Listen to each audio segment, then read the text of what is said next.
নারীদের সামনে রেখেই আমাদের নতুন বাংলাদেশ গড়ে ওঠার প্রত্যাশা করেছেন প্রধান উপদেষ্টা প্রফেসর মোহাম্মদ ইউনূস। রাজধানীর ওসমানী স্মৃতি মিলনায়তনে নারী ও শিশু বিষয়ক মন্ত্রণালয়ের উদ্যোগে বেগম রোকেয়া দিবসের সম্মাননা প্রদান অনুষ্ঠানে প্রধান অতিথির বক্তব্যে তিনি প্রত্যাশার কথা জানান।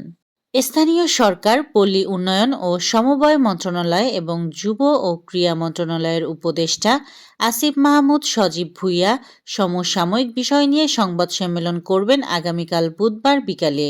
বাংলাদেশ সচিবালয়ের স্থানীয় সরকার বিভাগের সম্মেলন কক্ষ বিকাল ৩টার দিকে এ সংবাদ সম্মেলন করবেন তিনি। ত্রয়োদশ সংসদ নির্বাচন ও গণভোটের তফসিল ঘোষণার পর সব ধরনের বেআইনি ও অনুমোদনহীন জনসমাবেশ এবং আন্দোলন থেকে বিরত থাকতে সবার প্রতি আহ্বান জানিয়েছে অন্তর্বর্তীকালীন সরকার। দেশের প্রকৌশল শিক্ষার মান নিশ্চিত করতে শুধু আন্তর্জাতিক স্বীকৃতি যথেষ্ট নয়, পাশাপাশি শিক্ষার্থীদের সামাজিক ও পরিবেশগত দায়িত্ববোধও থাকতে হবে বলে মন্তব্য করেছেন পরিবেশ, বন ও জলবায়ু পরিবর্তন মন্ত্রণালয় ও পানি সম্পদ মন্ত্রণালয়ের উপদেষ্টা সৈয়দা রেজওয়ানা হাসান।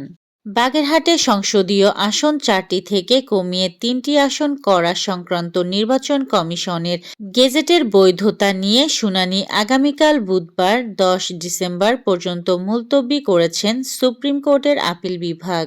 শীতের হিমেল হাওয়া যতই বাড়ছে, ত্রয়োদশ জাতীয় সংসদ নির্বাচনকে সামনে রেখে খুলনা জেলার 6টি সংসদীয় আসনের প্রচারণাও ততই বাড়ছে।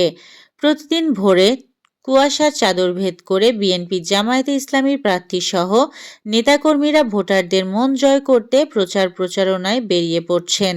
গভীর রাত পর্যন্ত চলছে এই প্রচারণা, দিচ্ছেন নানা ধরনের প্রতিশ্রুতি। গভীর রাতে জোরালো ভূমিকম্পে কেঁপে ওঠে জাপান। সে দেশের উত্তর পূর্বাংশ প্রদেশ, যা সে দেশে প্রিফেকচার নামে পরিচিত। আইওয়েটের বিস্তীর্ণ এলাকায় কম্পন অনুভূত হয়। রিক্টার স্কেলে কম্পনের মাত্রা ছিল 7.6। স্থানীয় সময় অনুযায়ী সোমবার রাত 11:15 নাগাদ আইওয়েট প্রদেশ বরাবর প্রশান্ত মহাসাগর উপকূলে কম্পনটি হয়।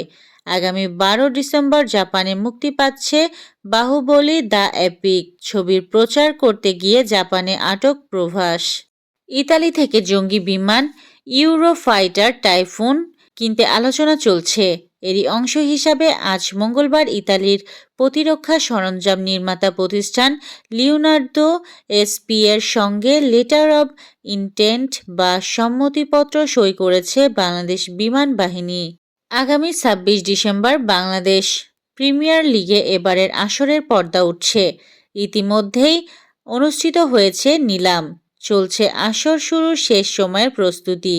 এবার আসরের সঞ্চালক হিসাবে বিদেশি 2 জন উপস্থাপিকার নাম প্রকাশ করেছে বাংলাদেশ ক্রিকেট বোর্ড বিসিবি। আকবর আলীর নেতৃত্বে চলতি বছরের অক্টোবরে জাতীয় ক্রিকেট লিগের টি-20 ফরম্যাটে চ্যাম্পিয়ন হয়েছিল রংপুর বিভাগ। এর 2 মাসের মধ্যে এবার এনসিএল 4 দিনের ক্রিকেটেও চ্যাম্পিয়ন রংপুর।